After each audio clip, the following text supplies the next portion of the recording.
Amigas y amigos, muy buenas tardes tengan todos ustedes. Los saluda con el afecto de siempre José Manuel Villalpando aquí en una emisión más de su programa, La historia que quiero vivir, que está disponible y a sus órdenes todos los sábados a partir de las 5 de la tarde, naturalmente en el canal de YouTube de José Manuel Villalpando, valga la redundancia, porque así se llama el canal, pero a partir de esa hora, a las 5 de la tarde, todos los sábados está disponible el programa nuevo, novedoso de cada semana, además de que allí pueden ustedes encontrar centenares, literalmente, centenares de programas anteriores que están todos ellos a su disposición de manera además gratuita, porque este programa no tiene ningún tipo de patrocinador ni está monetizado, como se le dice.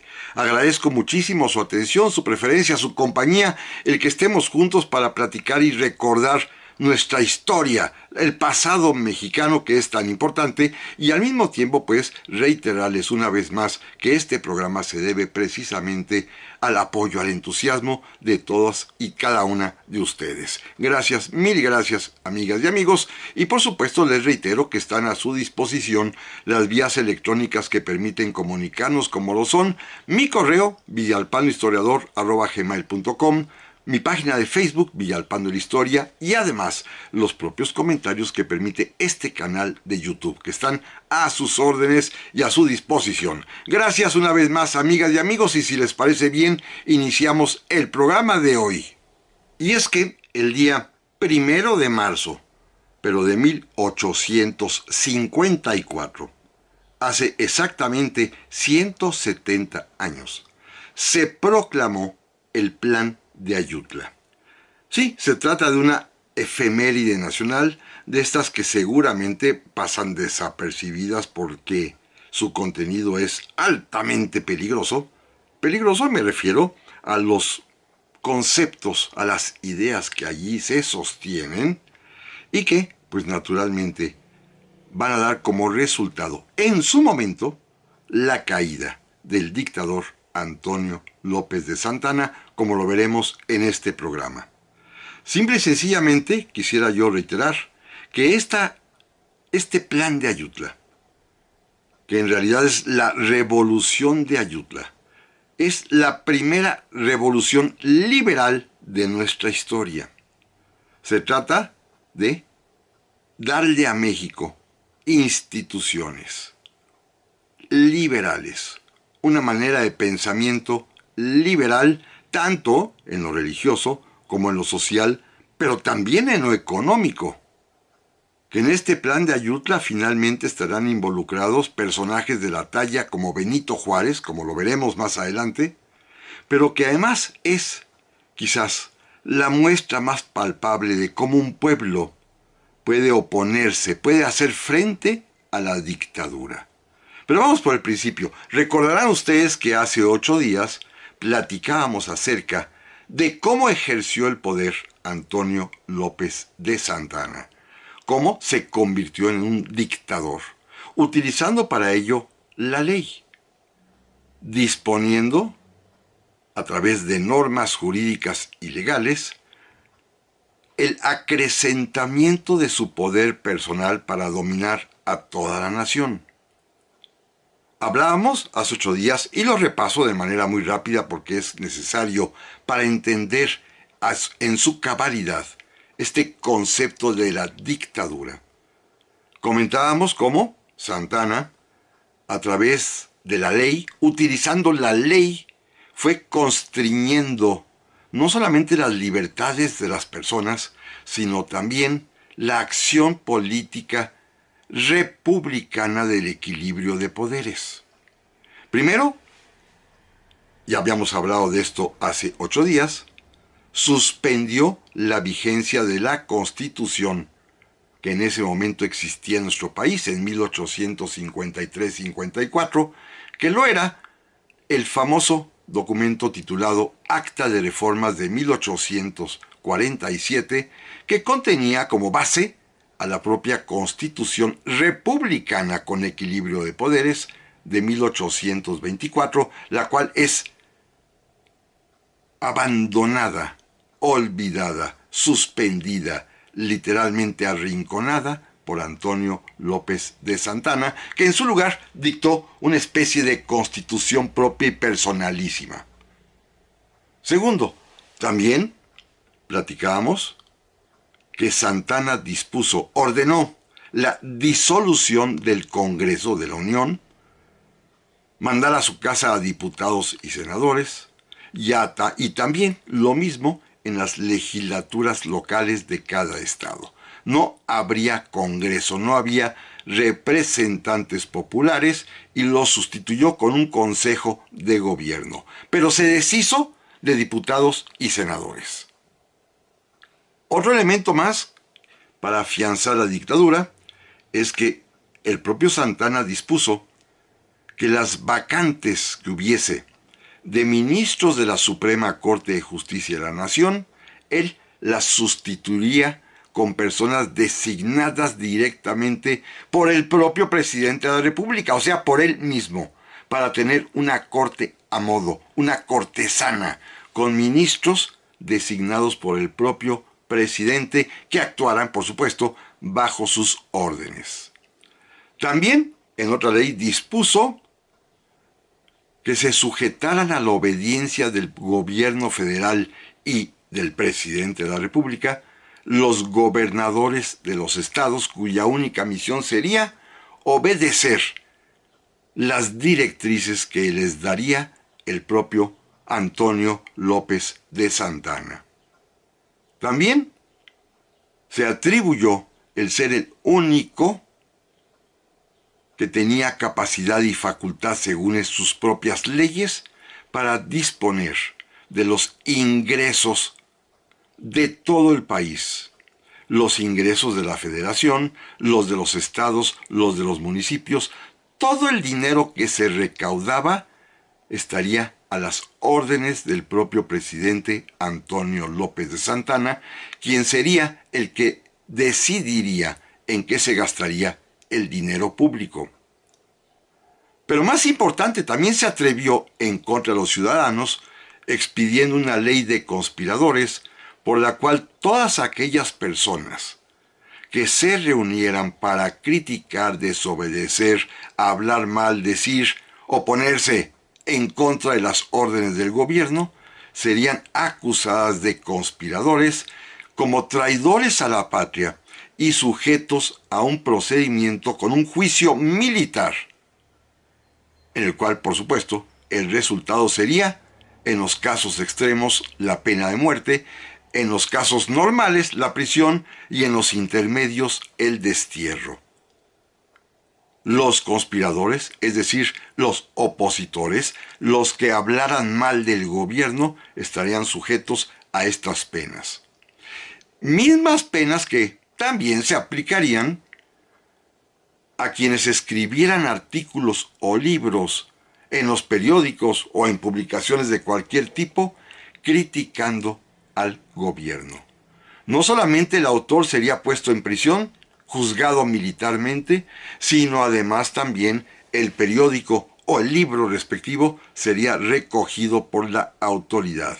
Control total, absoluto de la prensa, de la imprenta, del derecho de la libertad de expresión, conculcado por Antonio López de Santana en estas dos leyes, las de conspiradores y la ley de imprenta. También, naturalmente, dijimos que había equiparado al delito de traición a la patria a aquellas personas que hablaran de la conveniencia de adoptar o de copiar los sistemas e instituciones liberales de los Estados Unidos de América, quienes también serían juzgados por un tribunal militar. Naturalmente, rematábamos, Santana había ordenado que se realizara una consulta popular para ver si él podía mantenerse en el poder, cosa que resultó, por supuesto, abrumadoramente favorable, con los votos a favor de quienes eran sus partidarios y a quienes además obligaban al resto del pueblo. No solamente eso, sino que también le dieron el poder de designar sucesor y además lo designaron Alteza Serenísima. Alteza Serenísima. Así ejercía la dictadura Antonio López de Santana. Pero la vez pasada, por la brevedad del programa, que siempre se nos va rapidísimo, no fue posible abordar otro tema, otra faceta de la dictadura muy importante y trascendente: la fiscal, la recaudación de impuestos, que también fueron elevados de manera exorbitante por Antonio López de Santana, ávido de dinero para sus fines propios, personales algunos de ellos, otros para el engrandecimiento de la patria, indudablemente, otros para gastos más o menos superfluos, como por ejemplo a costa del erario traer a México dos compañías de ópera, dos compañías italianas de ópera al mismo tiempo, otros para el ejército, para aumentar el poder del ejército, tanto en armamento como en vistosidad con uniformes nuevos, otros más simplemente pues para poder manejar con soltura al país, tener dinero en abundancia para lo que se ofreciera. Y por lo tanto, Antonio López de Santana emprendió una muy dura reforma fiscal para incrementar los impuestos. Tema que vamos a platicar, si les parece bien, amigas y amigos, en un momentito más. Ya estamos aquí, amigas y amigos, para el segundo bloque del programa de esta semana, que corresponde al Plan de Ayutla. El plan que se proclamó exactamente el día 1 de marzo de 1854, hace exactamente 170 años. Estamos recordando en el bloque anterior cómo fue la dictadura de Antonio López de Santana a través de la ley, de los decretos que él expidió para tener controlado el país. Ya no los voy a repetir. Y déjenme entrar a esta última parte también tiránica, que se refiere a los impuestos. Porque en este último gobierno de la presidencia de Santana, la última vez de las 11 ocasiones que ocupó la presidencia, también incrementó de manera exorbitante los impuestos. Fíjense bien lo que hizo. Todo ello, por supuesto, a través de leyes que ya comentaba yo hace 8 días, pueden ustedes encontrar en la magnífica colección llamada Legislación Mexicana de Dublán y Lozano, en donde se encuentran todas las leyes de México hasta que apareció el Diario Oficial de la Federación, allá en los tiempos remotos de Don Porfirio. Pero vamos a la parte fiscal para que vean qué duro, qué oneroso, qué fuerte, qué terrible, qué carga tan pesada cayó sobre los mexicanos de aquel tiempo por los impuestos ordenados de manera extraordinaria y exorbitantes por Antonio López de Santana. Primero, estableció un impuesto a la propiedad. Hoy este impuesto ya no es novedad. Hoy tenemos ya el impuesto predial. Pero la primera vez que en México se intentó aplicar un impuesto predial fue en la época precisamente de Antonio López de Santana, quien impuso a los propietarios de fincas rústicas urbanas, es decir, en las ciudades o en el campo, un impuesto especial que tenía que ver con el valor de la propiedad. Se evaluaba la propiedad de cada persona y se pagaba una proporción de 3 al millar. Es decir, por cada 1,000 pesos que valiera la propiedad se pagarían anualmente 3 pesos, y así se va multiplicando. Es la primera vez que se aplica este impuesto a la propiedad. Hoy, repito, lo conocemos como impuesto predial y es lo más común, pero imagínense ustedes el escándalo que produjo en aquel año de 1853-1854, cuando por primera vez se imponía un impuesto a los propietarios. Hoy este impuesto ya es normal. O sea que ya nos acostumbramos, ¿eh? Bueno, cambio. Segundo impuesto importante, que también existen hoy en día. Fíjense, es peculiar. Esta cuestión fiscal, muchos de estos impuestos todavía persisten. Ya nos acostumbramos a ellos y fue una imposición dictatorial autoritaria de Santana, y contra esto se rebelaron en su momento, y hoy pues la cuestión fiscal ya es absolutamente normal. Miren, segundo impuesto, una contribución mensual, era bastante módico, a todo tipo de establecimientos, a todo tipo de talleres, que incluían cualquier denominación comercial o industrial, inclusive artesanal. Pagarían este pequeño impuesto mensual de 4 reales al mes todos los negocios pequeños, todos. Imagínense ustedes las boticas, las peluquerías, las carpinterías, las imprentas, las fondas, los restaurantes, los hoteles, los molinos, las talabarterías, las trapalerías, pues cualquier tipo de negociación, bueno, hasta los establos, los expendios de leche, cualquier tipo de establecimiento mercantil que se dedicara a fines artesanales, industriales o comerciales, pagarán este impuesto. Hoy sigue existiendo, ¿eh? No nos asombremos mucho. Uno más peculiar, que hasta la fecha sigue, ¿eh? Claro, con otra denominación. Pagarían impuesto especial los caballos de monta, no los de trabajo, no los de carga, los de montar. La persona que tenía un caballo para salir en él a su trabajo o a pasear, los caballos de monta pagarían impuesto. Pero, además, y este es el más interesante, también pagarían impuestos los carruajes, coches, carromatos. Si el coche era de 2 ruedas, pagaba un impuesto bajo. Si era de 4 ruedas, para uso de transporte, pagaba un impuesto más alto.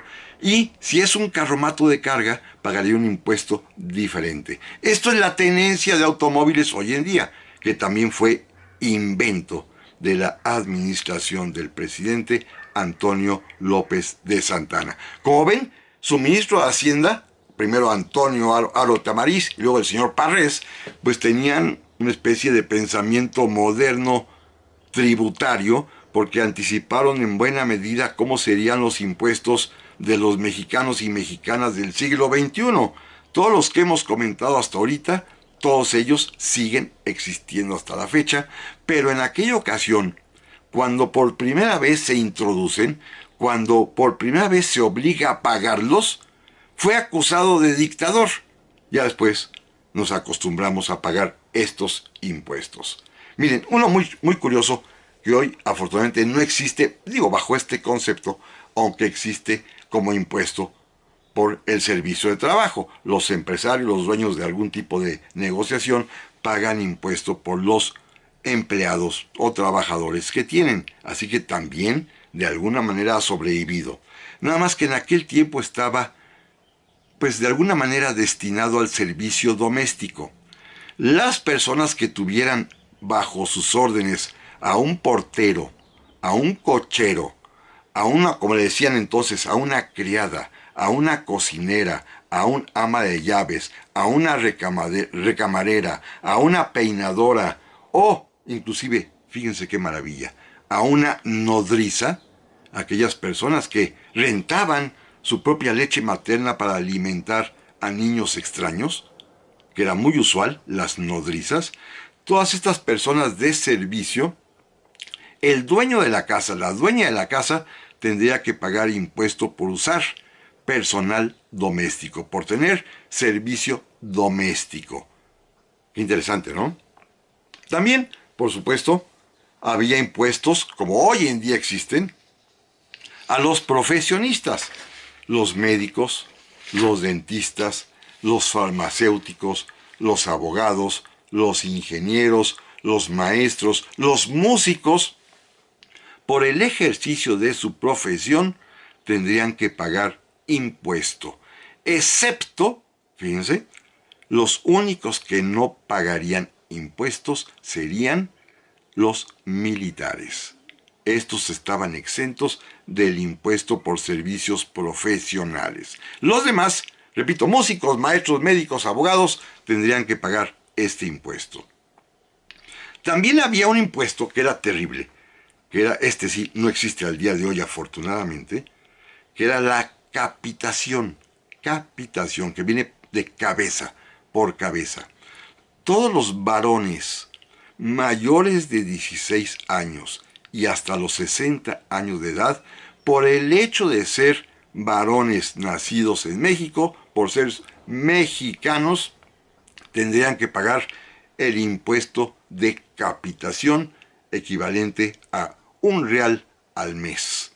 $1 al mes. Todos los hombres, los varones, entre los 16 y los 60 años de edad, simplemente por el hecho de ser mexicanos. Un impuesto bastante injusto, ¿eh? Y ahora bien, el impuesto que más ha trascendido y que pues es el que la gente conoce normalmente de esta última dictadura de Santana, es el impuesto francamente ridículo que estableció para las casas habitación que tuviesen más de una puerta y más de una ventana hacia la calle.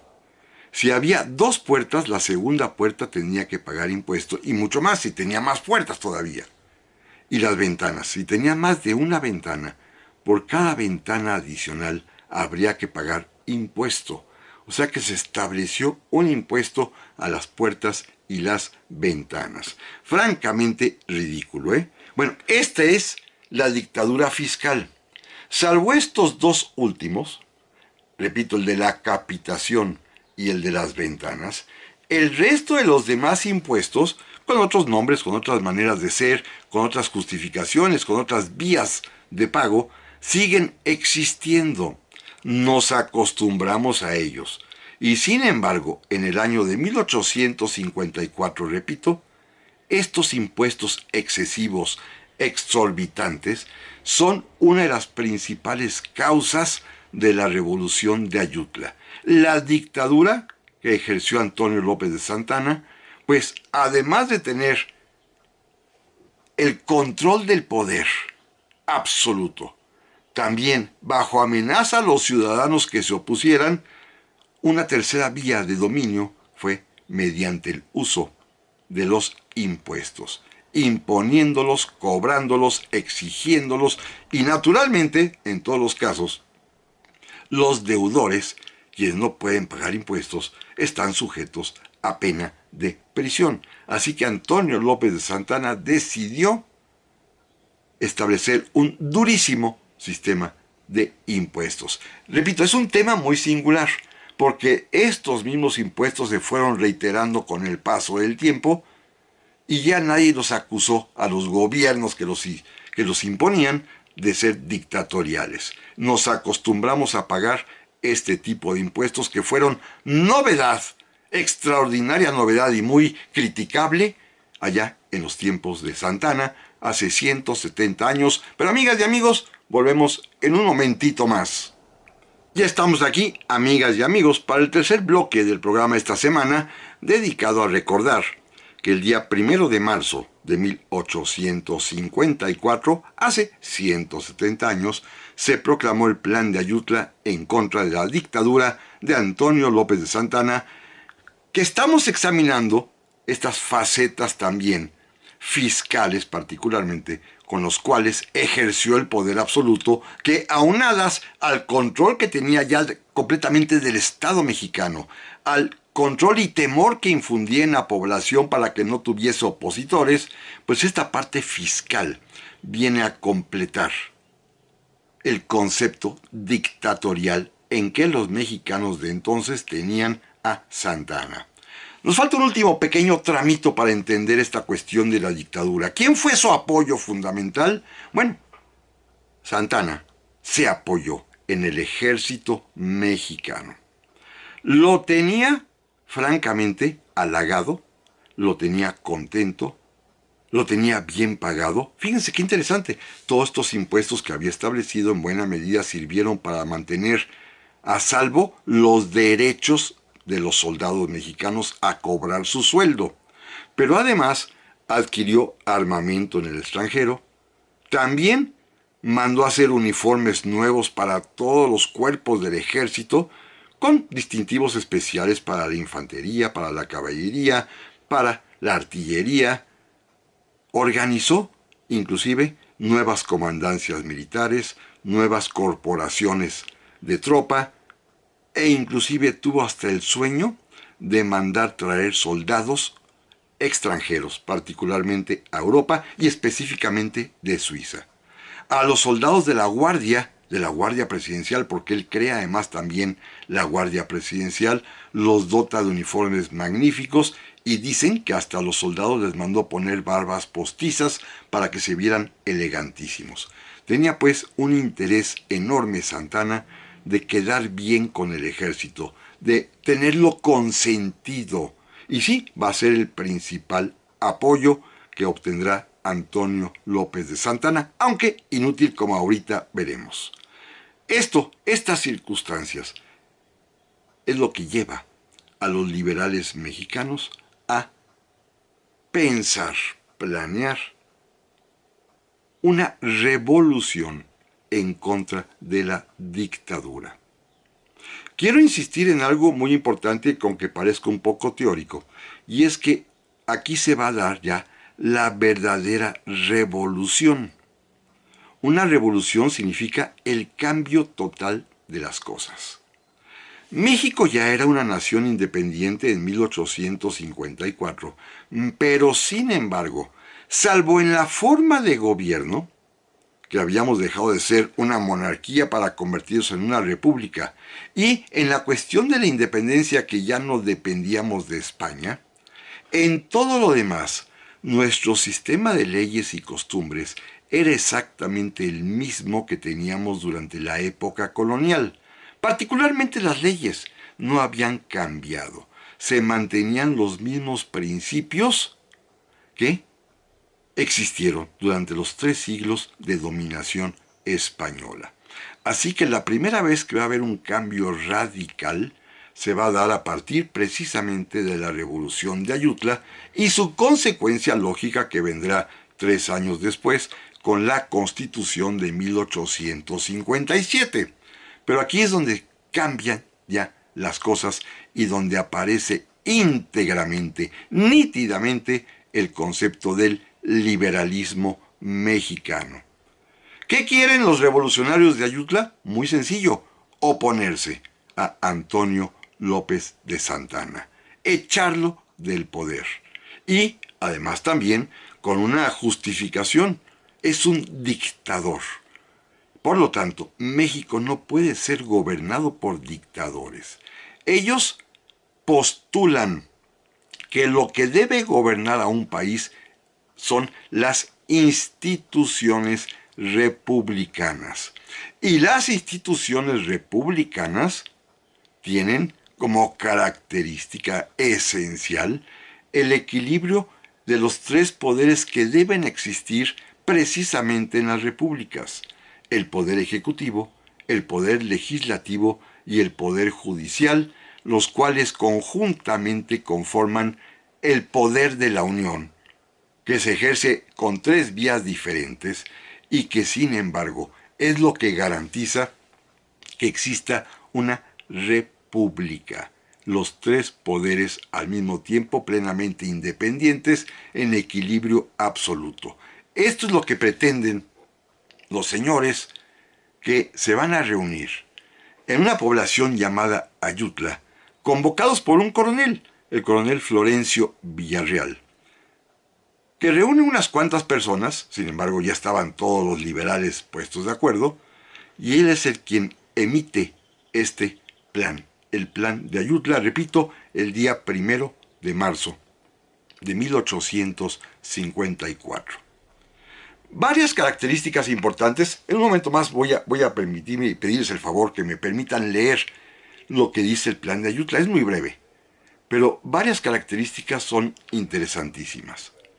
Va a llamar a ejercer al mando del movimiento libertario a los 2 más antiguos insurgentes, sobrevivientes de nuestra guerra de independencia, y que ambos fueron además subordinados de José María Morelos y Pavón, y que, aunque eran ya muy mayores de edad, hasta la fecha estaban allí. Me refiero a Juan Álvarez y a Nicolás Bravo. También se va a unir un joven liberal moderado, que en ese momento era administrador de la aduana de Acapulco, de nombre Ignacio Comonfort.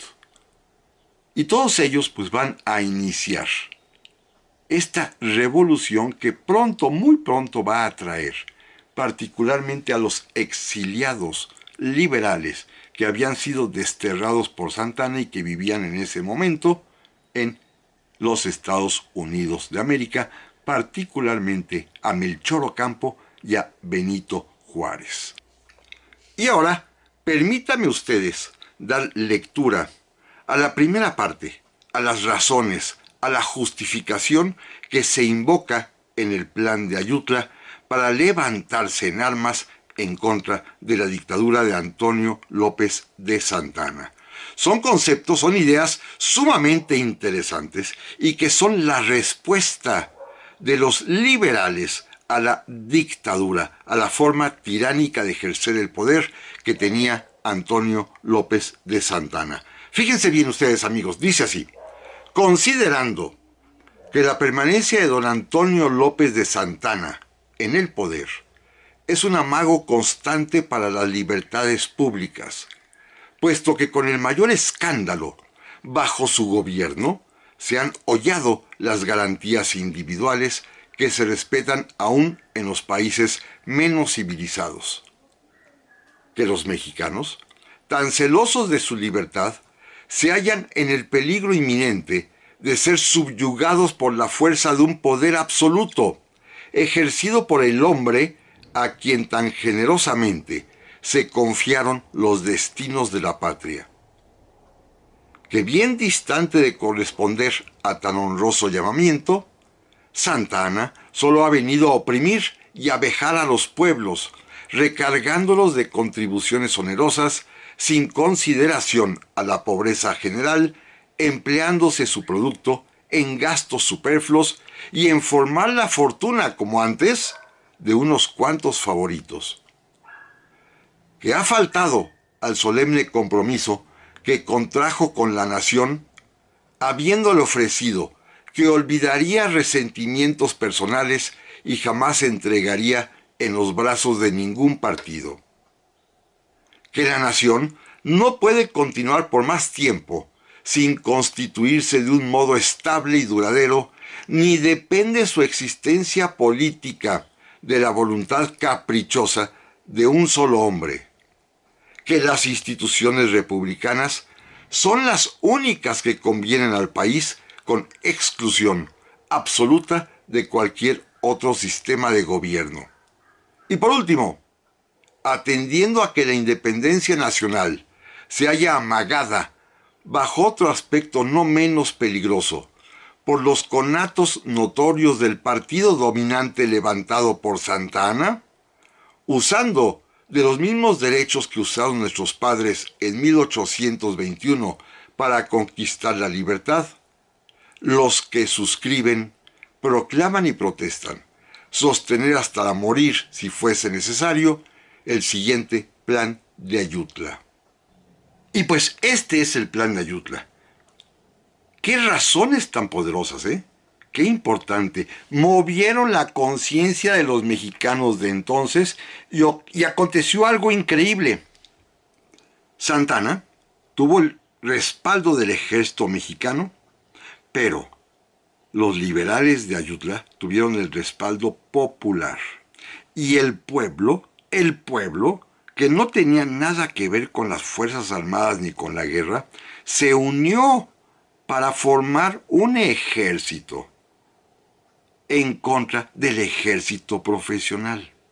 Eran primero como guerrilleros, pero poco a poco fueron veteranizándose y formaron un ejército competente que a la larga, en pocos meses en realidad, harían huir del país a Antonio López de Santana. Este es el efecto inicial del Plan de Ayutla, pero amigas y amigos, no se vayan, volvemos en un momentito más.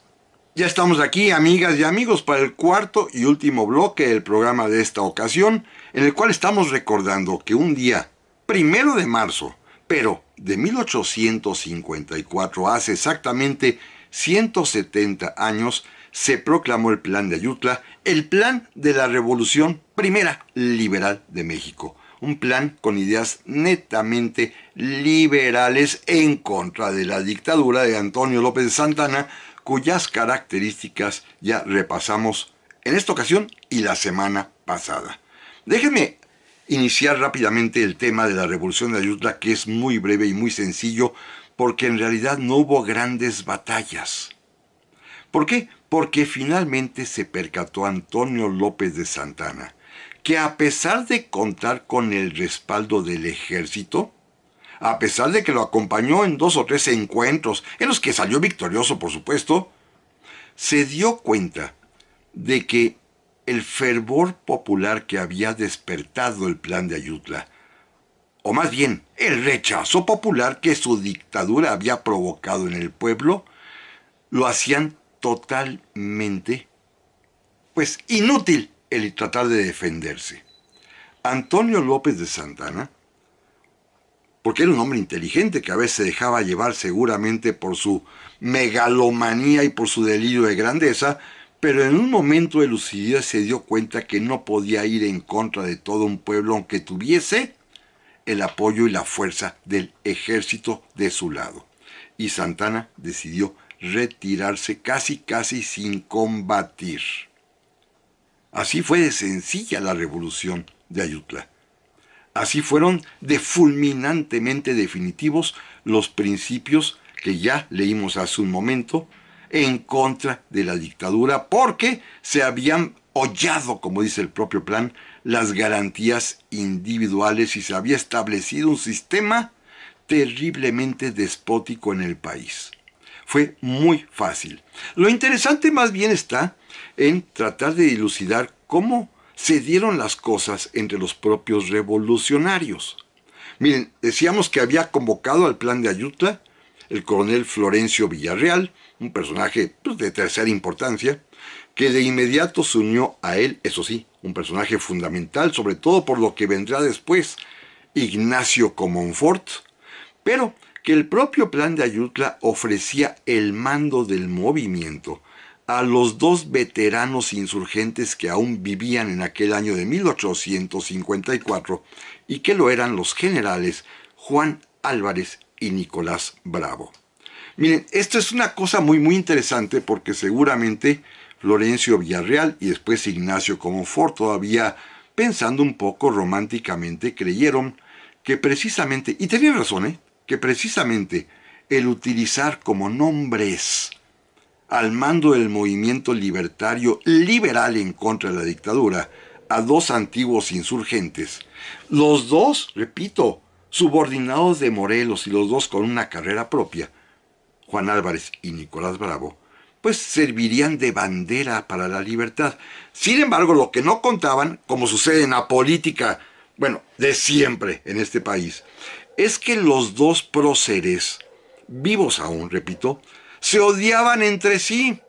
Los 2 habían sido insurgentes, los 2 habían sido soldados oficiales al mando de Morelos, los 2 habían hecho carrera propia, los 2, por ejemplo, habían participado en la guerra del 47, los 2 habían sido derrotados por los estadounidenses, Juan Álvarez en Molino del Rey, Nicolás Bravo en el castillo de Chapultepec, donde era comandante.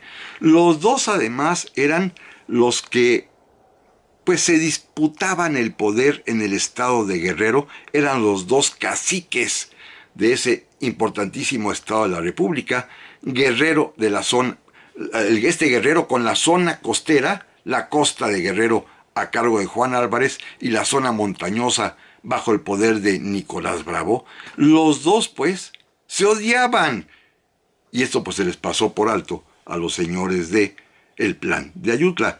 Una circunstancia además muy peculiar es que el general Nicolás Bravo no quiso participar, no porque odiara a Juan Álvarez, sino porque además estaba sumamente enfermo.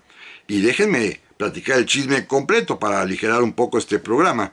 Y es que estaba enfermo, terminal a poco de morir, de sífilis, una enfermedad venérea que había contraído por su mucha actividad. Recuerden ustedes que pues, él desde muy joven fue designado benemérito de la patria.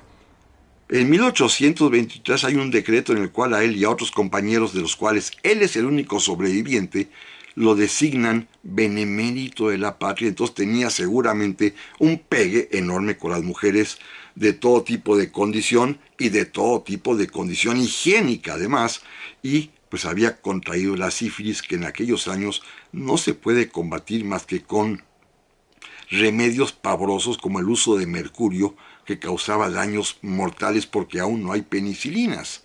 Y además de la sífilis misma, había contagiado a su señora esposa. Miren, cuando Santana va a combatir a la revuelta de Ayutla, que es un episodio muy simpático porque sale y va hasta Chilpancingo y pasa a ver a Nicolás Bravo que está en su lecho de muerte, pues inclusive le ofrece que venga su propio médico a ver si puede hacer algo, cosa que Nicolás Bravo acepta, pero ya es imposible, y va a morir Nicolás Bravo, repito, víctima de la sífilis, y por casualidad, el mismo día que su señora esposa, a quien él también, años atrás, había contagiado.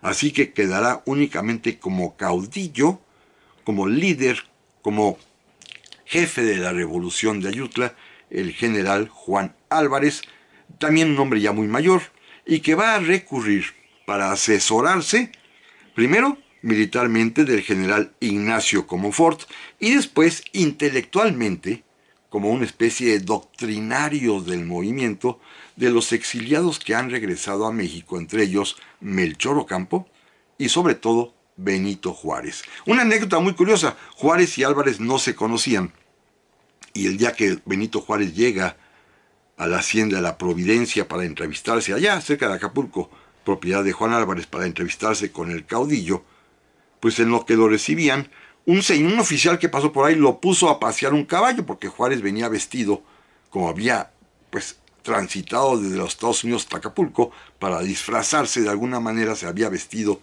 de indígena, y estaba paseando un caballo hasta que lo encontró Juan Álvarez y se identificó, y el oficial que le había dado a pasear el caballo pensando que era un indio cualquiera, pidió disculpas y don Benito dijo una frase célebre: no se preocupe, compañero, todos somos iguales.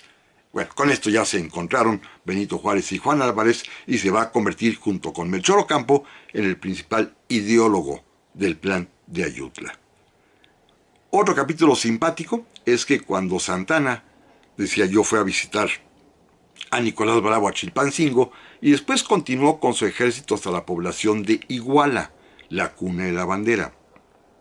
Y ahí pues sintiéndose un poquito pues motivado e inspirado por recordar los fastos de la patria que allí se había creado la bandera tricolor, en una ceremonia en la plena plaza de Iguala, mientras estaban sus soldados formados y él pasaba revista.